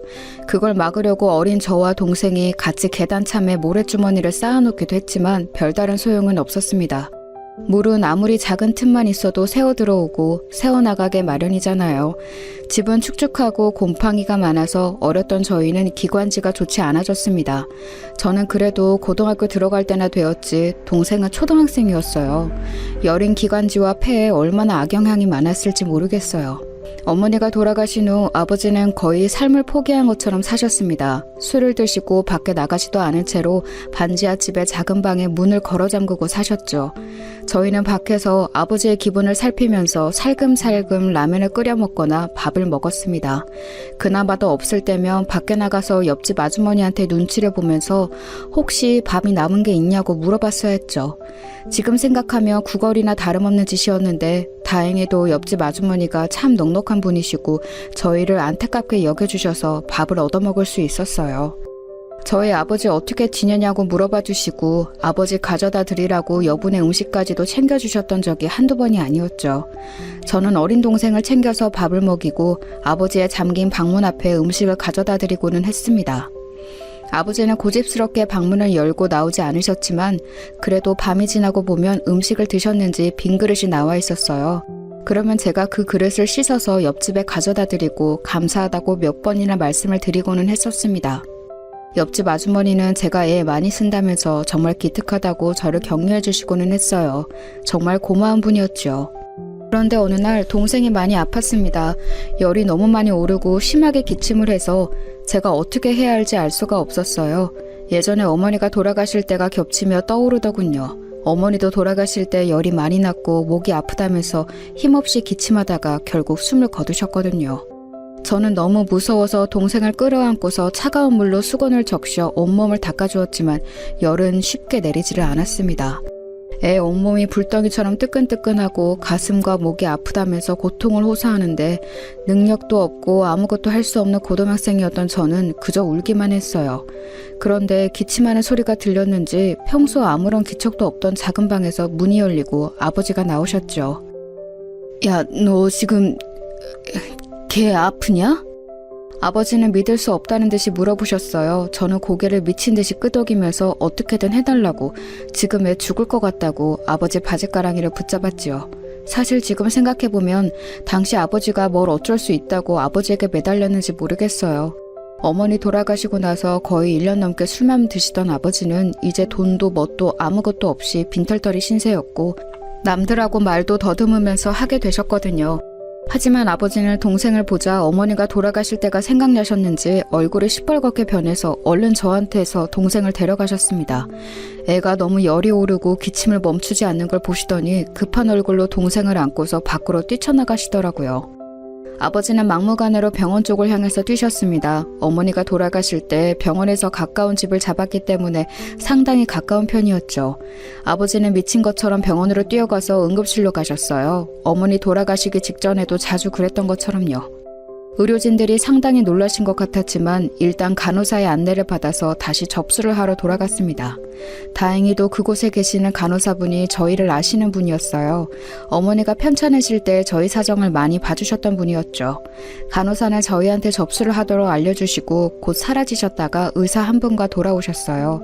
다행히도 응급실에 사람이 없어서 저희를 곧장 데려다가 동생을 침대 위에 눕히고서 진찰해 주셨죠. 의사 선생님은 간호사한테서 사정 이야기를 조용히 들으시더니 알았다며 웃고서 동생을 잘 봐주셨어요. 그러고서는 동생은 여기 좀 더 누워있으라고 약을 놓을 거라 곧 열이 떨어질 테니 괜찮을 거라며 저희를 다독여주고서는 가셨습니다. 간호사의 말을 들어보니 다행히도 큰 병은 아니고 그저 감기가 갑자기 심하게 왔던 거라고 했어요. 그런데 면역력이 워낙 많이 떨어져 있는 상태라서 애가 많이 아팠던 거였죠. 아버지는 정말 10년 감수한 얼굴로 의자에 털썩 앉으셨고 간호사님은 저희 부녀가 안쓰러워 보였던지 저희를 복도로 따로 불러내서 음료수를 한 잔씩 쥐어주셨어요. 정말 숨이 턱에 차 있었고 너무 지쳐 있었는데 그 달달한 음료수 한 잔이 얼마나 고맙고 마음이 저렸는지 모릅니다. 아버지도 마찬가지였는지 음료를 제대로 넘기지도 못하시면서 목임에서 간호사한테 감사하다고 연신 말씀하시고 계셨어요. 그러더니 간호사분은 웃으면서 제 손을 토닥거리시더라고요. 오늘은 수납 안 하시고 그냥 가셔도 됩니다. 제가 처리해 놓을게요. 하지만 비용은... 별다르게 처치한 게 없어서 괜찮아요. 그 간호사분은 저희 어머니를 봐주시면서 저희 집이 무척 가난하다는 걸 잘 아셨어요. 저의 어려운 사정을 알기 때문에 동생의 진료 비용은 직접 내주셨던 거였죠. 저와 아버지는 그것을 직감적으로 알아챘지만 뭐라고 드릴 말씀이 없었습니다. 제가 입을 열려고 하자 간호사는 제 등을 툭툭 쳐서 괜찮다는 듯이 웃어주셨어요. 다행히도 그날 저녁 동생은 열이 꽤 내려서 집으로 올 수 있었습니다. 동생을 들쳐업고서 집으로 돌아오는 길에 아버지 발을 봤더니 신발을 짝짝이로 신고 나오셨더라고요. 얼마나 급하고 애가 달았으면 저러셨을까 싶어서 가슴이 아팠습니다. 그런데 사실 그 뒤를 따라서 뛰쳐나왔던 저 역시도 신발을 바꿔 신고 있더라고요. 제가 저도 모르게 제 발과 아버지 발을 보면서 웃어버리자 아버지가 의아하다는 듯이 돌아보셨습니다. 저는 웃다 말고 발 쪽을 가리키면서 신발에 대해서 말했고 아버지 역시도 작게 웃음을 터뜨리셨죠. 아직 정신이 맑지 않은 동생은 아버지의 웃음소리를 오랜만에 들어서인지 만족한 얼굴로 아버지 등에 얼굴을 비볐습니다. 아버지는 그것을 느끼시고서는 어딘가 울적한 표정이 되시더라고요. 내가 그동안 슬프다고 너희를 너무 버려뒀구나. 이래선 안 되는데. 아니에요, 아버지. 애가 이렇게 아플 때까지 알지도 못하고 술만 처먹으며 살았으니 저 세상에서 너희 어머니가 나를 엄청나게 혼낼 거다. 아버지는 슬프게 말씀하시면서 한숨을 쉬셨습니다. 저는 아버지의 슬픈 분위기에 말도 꺼내지 못하고 가만히 있었죠. 그리고 그 다음 날부터 아버지는 완전히 달라지셨어요. 술병을 전부 다 내다버린 아버지는 일단 얼굴과 몸을 씻고서 오랜만에 깔끔한 옷을 골라서 입고 나오셨습니다. 정말 몇 년 만에 이렇게 말끔한 모습을 처음 보는 것 같아서 제가 놀라 눈을 껌뻑이고 있으려니 아버지가 웃으면서 제 머리를 쓰다듬어 주셨죠. 내가 지금 친구들이 있고 어디 꼭 가서 돈 벌만한 곳을 찾아보려고 한다. 너는 동생 잘 챙기면서 있으렴. 네, 아버지.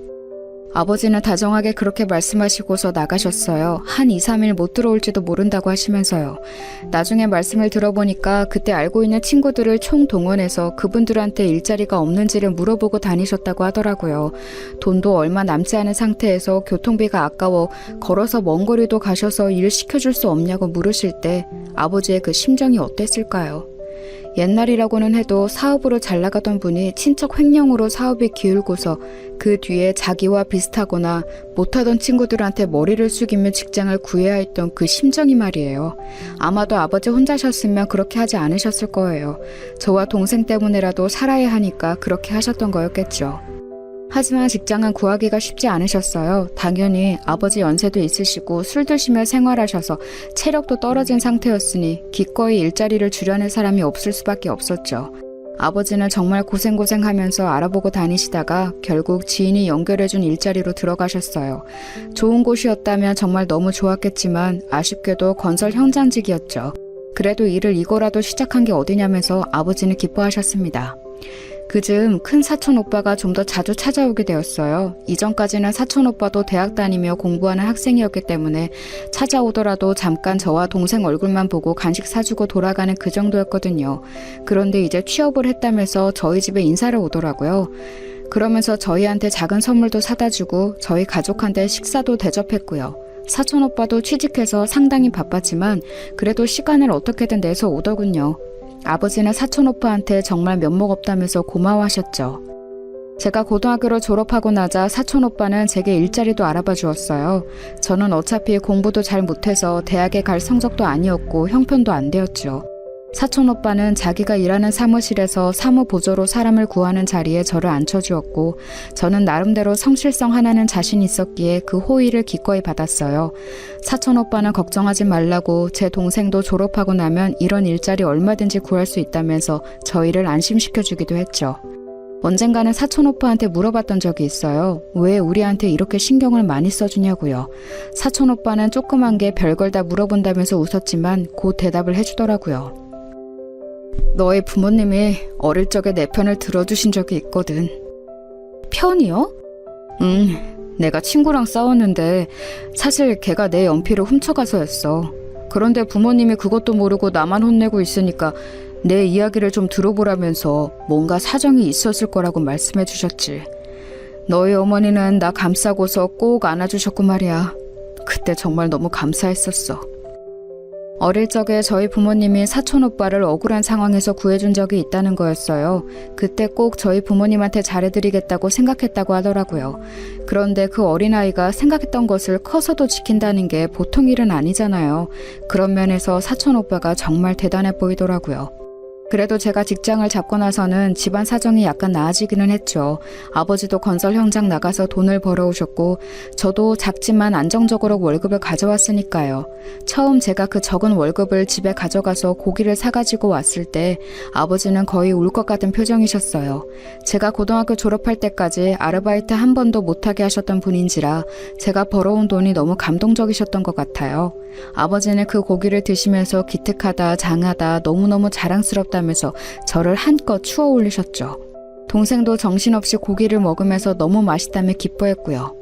그래서 저는 직장 다니는 게 힘들지를 않았어요. 꾸중을 듣더라도 이것만 참고 견디면 집에 조금이라도 맛난 걸 사다 줄 수 있다. 동생 책 한 권 더 사다 줄 수 있다.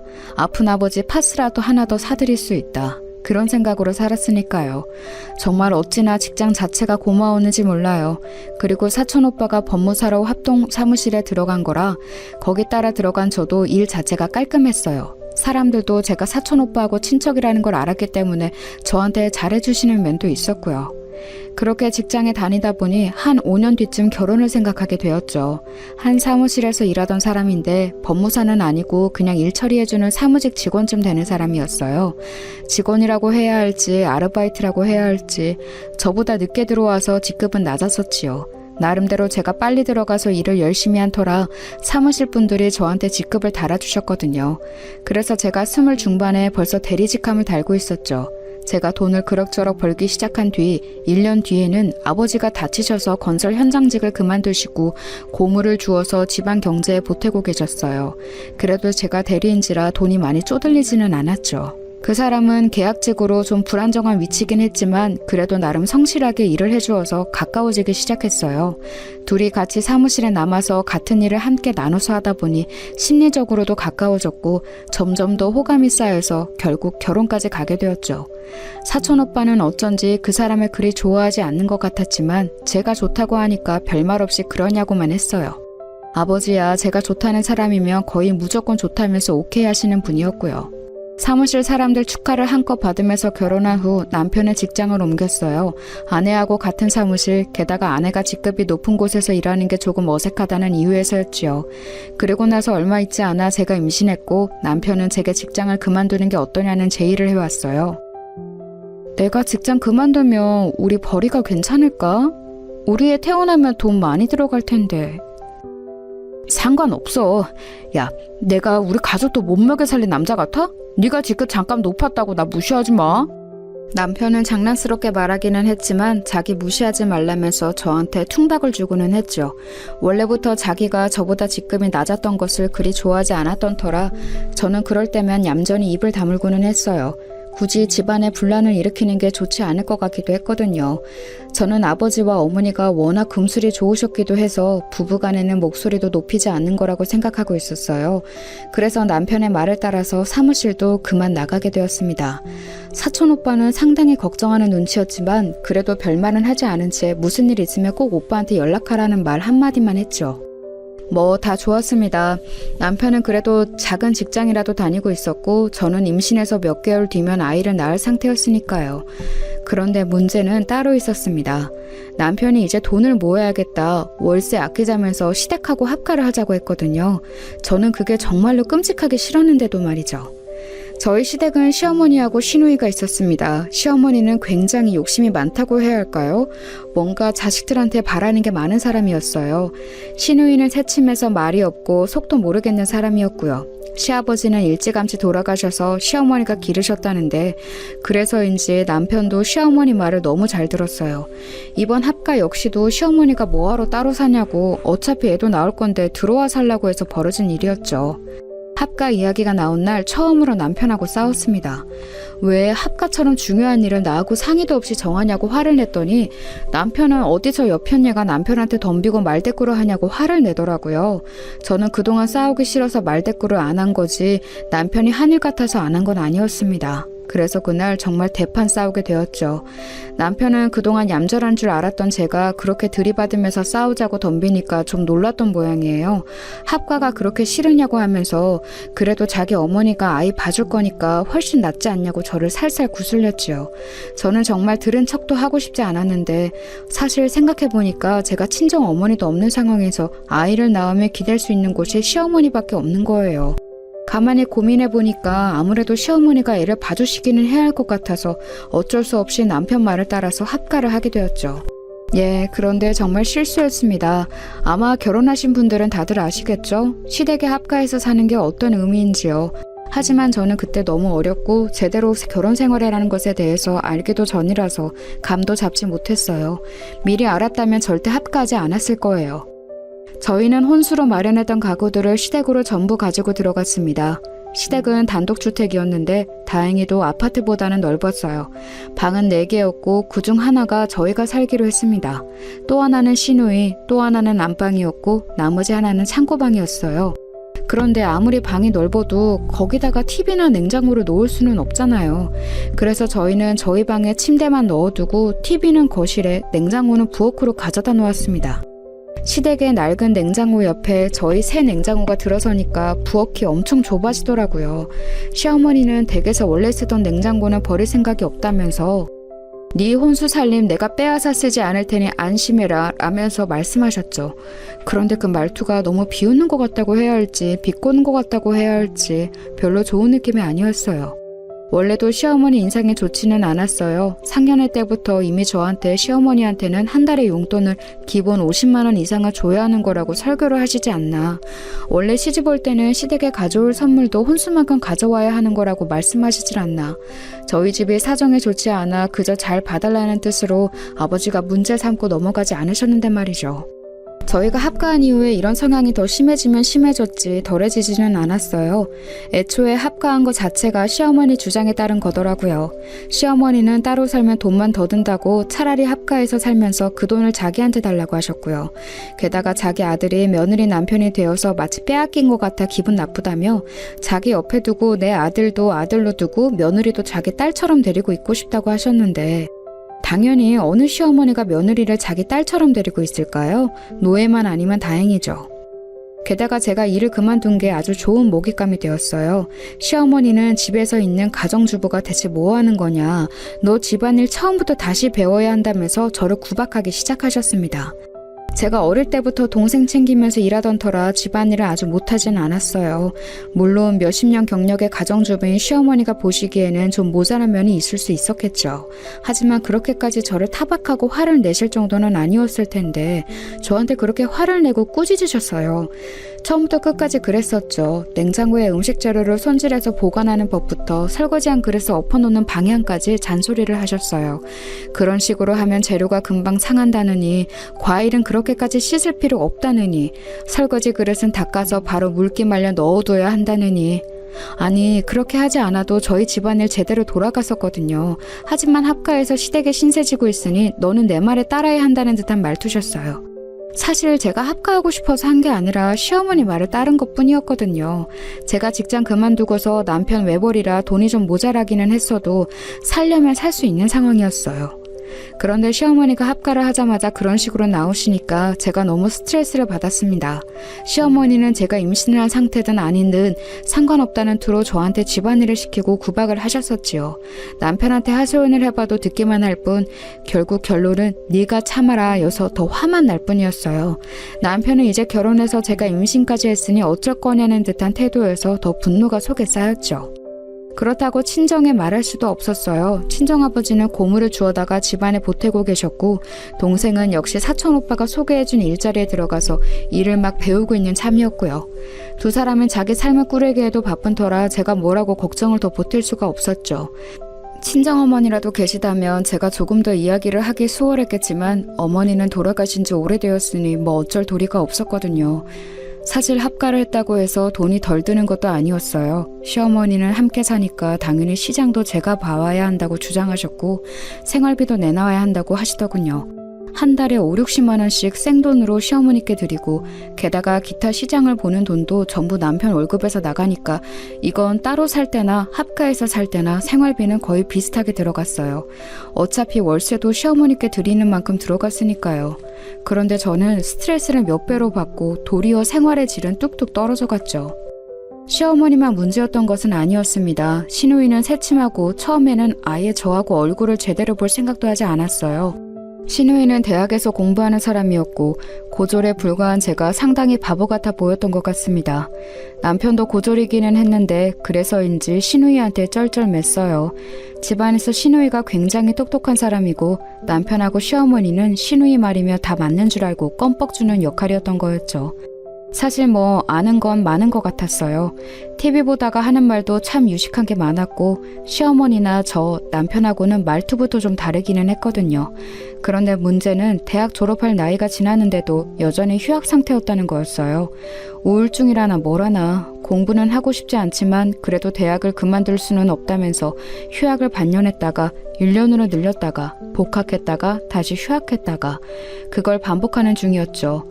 우울증 진단서도 받아놓고서는 병원도 열심히 다니더라고요. 대체 무엇 때문에 그렇게 우울한지는 알 수 없었어요.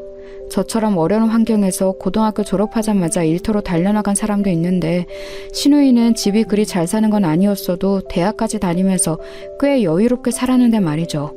물론 사정 따라 우울증이 걸리는 건 아니지만 그래도 어느 정도 이해되는 정도가 있잖아요. 대학을 제대로 다니지 못할 정도로 힘들어하는 건 제 입장에서는 대체 왜 저러는지 알기가 힘들었지요. 그러면서 저하고 남편을 그렇게 무시하기까지 하니까요.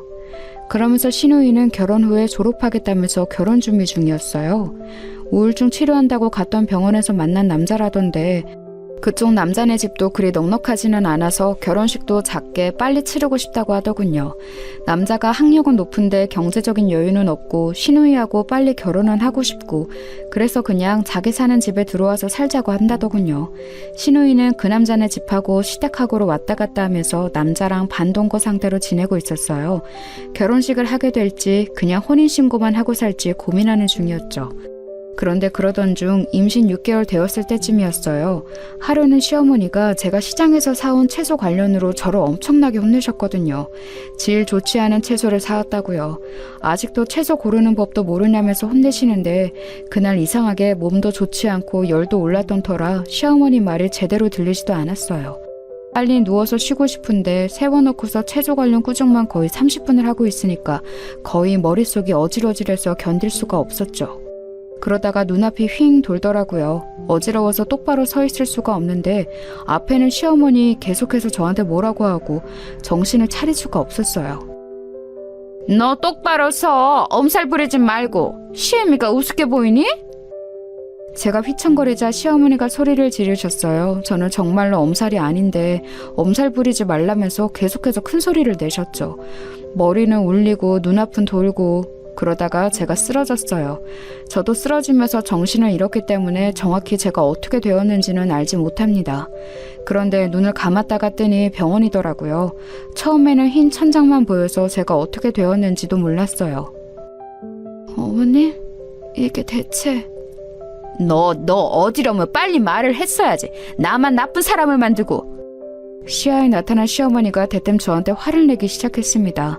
옆에서 의료진이 다가와 말리더라고요.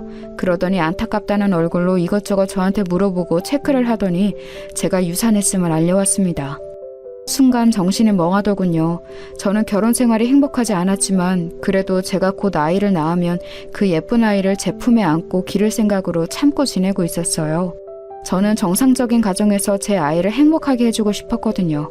그런데 그렇게 쓰러져서 유산하다니 정말 상상도 못했던 일이었습니다. 그나마 바로 쓰러지던 순간에 시어머니가 옆에 있어서 하혈하는 것을 보고 응급차를 불러서 다행이기는 했어요. 그 덕분에 몸은 많이 상하지 않을 수 있었죠. 하지만 임신 6개월 차에 아이를 잃은 슬픔은 정말 견뎌내기 어려웠습니다. 그때는 남편도 많이 슬퍼했어요. 남편도 아이가 곧 태어날 거라는 기대에 부풀어 있었기 때문이었죠. 어쨌든 우리의 한 가정이 완성된다는 기대가 있었으니까요. 그래서인지 남편은 저를 위로하려고 올해 여름 휴가를 가자는 말을 꺼냈어요. 원래 어디 놀러 가자는 말을 아예 안 하는 사람이었기 때문에 무척 의외였지요. 이래저래 돈도 부족하고 아이 키우려면 아껴야 한다면서 언제나 집에만 있었거든요. 하지만 이번에는 그래 유산도 했는데 기분 전환이라도 하자 싶어서 동의했습니다. 시어머니는 저희 부부가 여름 휴가를 간다고 하니까 그거 자체도 아주 못마땅해 하셨어요. 당연히 본인도 데리고 가는 줄 알고 있었는데 남편이 조심스럽게 우리끼리만 간다고 말을 했더니 눈을 도끼 눈으로 뜨시더군요. 하지만 시어머니한테도 유산의 책임이 있다고 생각했던 저는 당시 시어머니한테 감정이 무척 안 좋았어요. 남편도 그걸 알고 있었고 그래서 시어머니와 같이 휴가를 가지는 못한다는 것도 알았었죠. 저희는 기분 나빠하는 시어머니를 뒤에 두고서 휴가를 떠났어요. 여름 휴가라고 해봤자 저희가 그렇게 넉넉하지 못했기 때문에 그냥 국내 여행이었죠. 제주도도 아니고 저 밑에 남해 쪽으로 가서 한 4박 5일 쉬다가 올라왔어요. 차가 없던 시절이라 많이 돌아다니지도 못했지만 그래도 시댁에서 떨어져서 며칠 시어머니 얼굴을 안 보니까 나름대로 신선하더라고요. 남편도 오랜만에 제 눈치를 보면서 제게 맞춰주었고요. 그런데 문제는 이제 돌아왔을 때 생겨 있었죠. 저희가 집에 돌아와서 시어머니께 인사하고서 방에 들어가는데 집안이 뭔가 휑한 거예요. 저는 너무 이상해서 주변을 둘러보았죠. 저희가 혼수로 사서 시댁으로 가지고 들어왔던 가전들이 없다는 걸 깨닫는 데는 얼마 걸리지 않았어요. 어머님? 저희 TV하고 냉장고가 어디 갔죠? 너무 이상한 일이었어요. TV하고 냉장고처럼 큰 가전들을 어디다 치워버릴 수도 없는 거고 발이 달려서 도망갈 것도 아니잖아요. 그런데 방에 들어가니까 저희 침대도 없었죠. 그래도 혼수였는데 심지어 여행 갈 때 방문은 잠그고 갔는데 그게 열려있더라고요. 어머님, 이게 어떻게 된 일이에요? 너희 시누이 집에 가져다 놨다. 네? 그게 무슨 말씀이세요? 시누이 혼수 마련해줄 돈이 없잖니. 내가 줬다. 뭐라고요? 정말 믿을 수가 없더라고요. 아무리 상식이 없어도 그렇지 며느리와 아들 부부 혼수로 사온 물건을 자기 딸 혼수로 가져가게 했다뇨. 저는 너무 경악해서 말을 잇지 못했고 마찬가지로 남편도 놀란 눈치였어요. 하지만 시어머니는 뭐가 잘못되었냐는 듯 아주 태어난 얼굴이었죠. 왜? 뭐가 잘못되었니? 너 어차피 TV도 잘 안 보고 냉장고도 내 냉장고로 쓰면 되잖아. 시누이한테 그 정도도 못 줘? 그렇게 속 좁은 애였니? 시어머니는 제가 얼굴이 시뻘개지자 도리어 제가 속이 좁다면서 타박하기 시작했어요. 그게 무슨 말씀이세요, 어머님? 엄연히 저의 물건인데 그리고 그게 어떻게 마련한 건지 알기나 하시는 거예요? 뭘 알아? 돈 벌어 샀겠지 뭘 어떻게 마련하니? 넌 항상 그게 문제야. 네 사정이 남들한테도 똑같이 중요할 거라고 생각하는 거. 어머님, 그거 저희 친정아버지가 고물 주어 모은 돈으로 마련해 주신 거라고요. 정말 피를 토할 것 같더군요. 저 결혼하기 전 친정아버지는 몇 년 동안 고물을 주어서 번 돈을 아끼고 아껴서 모은 것으로 제 혼수를 마련해 주셨어요. 물론 돈이 얼마 되지 않아서 좋은 것을 해주실 수는 없었죠. 하지만 제게는 그 무엇보다 소중했던 혼수였습니다. 그래서 시댁으로 들어올 때도 사이즈도 맞지 않는 그 물건들을 다 들고 들어온 거였고요. 그게 자랑이냐? 너희 친정아버지가 고물 줍는 게 자랑이야? 어디 시애미한테 소리를 지르고 대들어? 제가 소리를 지르면서 화를 내자 시어머니가 도리어 목에 핏대를 세우면서 맞대고 소리를 질렀습니다. 상황이 잘못되어가는 거를 깨달았는지 남편이 급히 시어머니를 말리려고 했지만 이제 말릴 수 있는 상황이 아니었죠. 시어머니가 저렇게 나오면서 저희 친정아버지를 모욕하는데 제가 그냥 참고 있을 수는 없었어요. 제가 남편하고 결혼하면서 며느리가 된 거지 마음대로 모욕당하는 노예가 된 건 아니었으니까요. 야, 네 딸 정신병자 되어서 돈 한 푼 빈털털이라고 결혼하는 건 자랑이냐? 뭐라고? 나 더 이상 이 결혼 유지 안 해. 이혼해. 그리고 당신은 남의 물건 훔친 죄로 감옥이나 가. 저는 그 자리에서 바로 경찰에 전화를 했습니다. 정말 화가 나서 견딜 수가 없더군요. 남편이 저를 말리려고 했지만 저는 남편 손도 쳐버렸습니다. 제가 남편 손을 쳐내는 걸 본 시어머니가 저한테 달려들어서 제 머리채를 잡더라고요. 그래서 저도 옳다구나 하고 시어머니 뺨을 쳐버렸습니다. 제대로 후려갈겼더니 시어머니가 저 멀리 휘청거리면서 멀어졌고 남편이 또 눈이 돌아서 미쳤냐며 제 몸을 밀어젖히더군요. 남자가 미는 건 또 다르잖아요. 저는 거의 뒤로 휘청거리면서 밀려나는데 남편이 다시 한번 제 옷을 쥐고서 막 멱살을 잡고 흔들어댔습니다. 자기 어머니를 때렸다고 분개하면서요. 자기 마누라 머리채 잡힐 때는 꼼짝도 하지 않고 있더니 저는 남편이 돌아와 있는 게 보여서 얼른 사촌오빠한테 전화를 했습니다.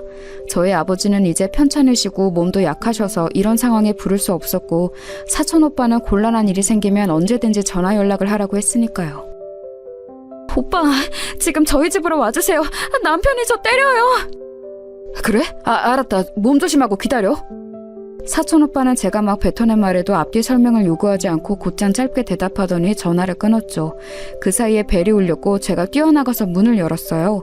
경찰이 신고를 받고 왔다면서 집안을 살펴보는데 문을 열어준 제가 옷차림이 흐트러져 있으니까 얼른 저를 보호하려는 듯이 나서더라고요. 그럴 수밖에 없는 게 시어머니가 제 머리채를 잡아서 머리가 산발이었고 남편이 제 멱살을 잡아서 옷이 다 늘어나 있었거든요. 누가 봐도 가정폭력이라도 당한 듯한 모양새였죠. 아니, 별일 아닙니다. 경찰분들 그냥 돌아가셔도 됩니다. 아니요, 저희가 신고받고 왔으니 그냥 갈 수는 없습니다.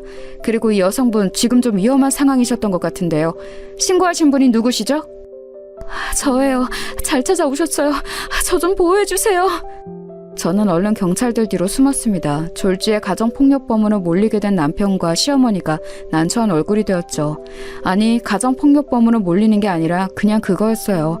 둘이서 저 하나를 상대로 머리채를 잡고 멱살을 잡았으니까요. 시어머니는 일이 이렇게 진행될 줄은 몰랐는지 얼굴이 시뻘개져서 상황을 횡성수설 설명했어요. 하지만 경찰들은 그리 귀담아 듣지 않았고 남편은 그걸 눈치채고서 얼른 시어머니를 맡고서 자기가 대신 설명을 했죠. 경찰들은 그걸 듣고서 저한테 상황을 물었어요. 누가 봐도 제가 피해자니까 그건 당연한 일이기는 했습니다. 저는 시어머니가 저희 혼수에 손대고 전부 시누이 집에 가져다 옮긴 것부터 제가 화를 내자 생긴 일까지 모두 설명했습니다. 방은 잠가두고 나갔는데 그걸 억지로 열어서 침대까지 빼갔다는 사실을 말하자 경찰들 모두가 심각한 표정으로 시어머니를 돌아봤어요. 이건 절도죄로 법적 처벌을 받을 수 있는 일입니다. 왜 그러신 거죠? 절도라뇨. 저는 그냥 제 집에 있는 물건을 딸에게 주었던 것뿐인데요. 아주머님 댁에 있더라도 소유주는 다른 물건이죠. 게다가 방문을 잠가두었는데 그거까지 억지로 열고 들어가셨다면서요. 내 집인데 왜 못 들어가고 내 집에 있는 물건인데 왜 내가 마음대로 처분하지 못하죠? 내 거실에 내 부엌에 있던 걸 딸에게 줬을 뿐이에요. 내 집 안에서 일어난 일인데 경찰이 무슨 권한으로 들어오는 거예요? 그러니까 그 말씀은 지금 여기 며느리분의 말씀이 다 사실이라는 거군요. 경찰은 한심한다는 듯이 혀를 찼습니다. 그중 나이 먹은 경찰은 고개를 저으면서 시어머니한테 충고했어요. 빨리 며느리한테 사과하세요. 법적 처벌까지 가지 않게요. 하지만요. 아니요, 저 사과 안 받을래요. 그냥 법적으로 처리해주세요. 절도하고 폭행죄로요. 제가 딱 잘라 말하자 경찰도 꽤 난처한 표정이 되었습니다. 집안 싸움에 자기네가 끼면 곤란하다는 투였죠. 남편이 그 기류를 읽었는지 재빨리 경찰한테 말했어요. 예, 이거 집안일입니다. 시끄럽게 해서 죄송합니다. 제가 어떻게든 이 두 사람 화해시킬 테니까 경찰분들은 그냥 가셔도 괜찮습니다. 죄송해요, 정말. 이거 참 어떻게 해야 하나. 제가 피해자인데 제 말대로 해주셔야죠. 저는 기가 막혀서 빽 소리를 질렀지만 경찰들은 귀담아 듣는 것 같지 않았어요. 이 자리에서 남자는 남편 하나라서인지 남편 말만 듣는 것 같았죠. 게다가 골치 아픈 집안 싸움에서는 빠지고 싶어하는 눈치가 역력했어요. 그런데 그때 열려있는 현관문으로 다른 사람이 들어왔어요. 훤칠한 그 사람을 보고 저는 너무 기뻤죠. 바로 큰사촌 오빠였거든요. 제 편을 들어줄 사람이 왔다는 사실에 얼마나 든든했는지 몰라요.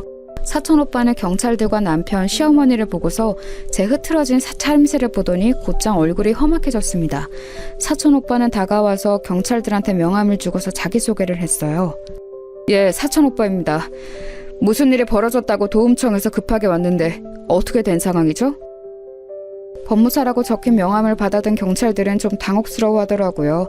당연히 변호사까지는 아니어도 법률 관련 일을 오래 한 티가 나는 사촌 오빠가 나타났으니 자기들이 일 처리를 미흡하게 하면 상당히 난처해질 것은 분명했죠. 남편도 사촌 오빠를 잘 알고 있었으니 당연히 당황했고요. 이직 전 원래 일하던 사무실에서 상사였으니까요. 일이 잘못되어 가는 것을 깨닫고서 시어머니도 당황해서 저희 얼굴만 번갈아서 봤어요. 저는 사촌 오빠한테 간단하게 지금 상황을 설명했습니다. 그 이야기를 들으면서 사촌 오빠의 얼굴이 점점 더 험악해져 갔고 심지어 저희 아버지가 고물을 모아 사주신 혼수를 신우이한테 멋대로 주었다는 이야기에 정말 화가 많이 난 얼굴이 되었는데요. 남편은 급하게 이런저런 변명을 늘어놨습니다. 그게 시어머니가 그러려던 건 아니실 거다.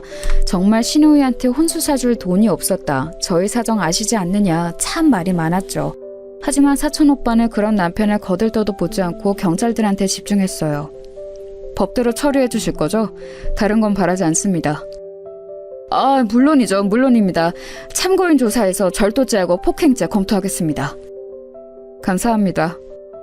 남편과 시어머니가 기겁해서 경찰들한테 달라붙었지만 뭐 어차피 벌어진 일인데 어쩌겠어요. 저도 절대 선처를 바를 생각이 없었고요. 사촌오빠는 저를 데리고서 곧장 시댁을 나와서 친정집에 데려다 주었어요. 아니, 너 어쩐 일이냐? 아버지가 놀라서 저를 보셨고 저는 아버지를 보자마자 눈물이 나서 견딜 수가 없더라고요. 얼른 뛰어가서 아버지한테 안겼고 뒤이어온 사촌오빠가 사정을 설명해 주었습니다.